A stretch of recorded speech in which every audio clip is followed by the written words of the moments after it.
তো আমরা এখন আফটার ব্রেকফাস্ট সবাই বেরিয়ে পড়েছি উদয়পুর যাবো, তাই তো?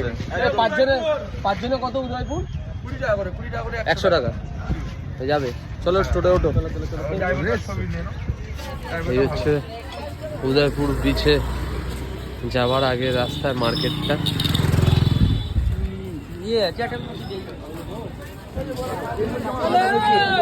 এই হচ্ছে উদয়পুর বিচ।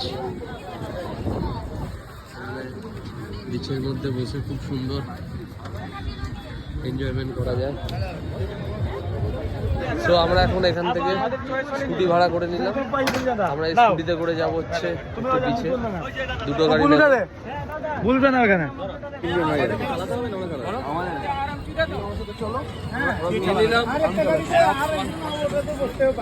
স্কুটি চালিয়ে যাবো হচ্ছে একটু দাঁড়াও। চলো আমরা এখন বিচের ধার দিয়ে স্কুটি চালিয়ে যাচ্ছি, দেখতেই পাচ্ছ। এই যে চলো, এই গাড়ি নিয়ে নিয়েছি অ্যারক্স। এখানে বাইকগুলোকে সব পার্কিং করে দিয়েছি। এখানে দেখতে পাচ্ছ লাল ক্যাকড়া অঞ্চলে বাইক প্রবেশ নিষেধ। এখানে যেহেতু লাল ক্যাকড়া আছে তাই বাইক চালাতে দেবে না।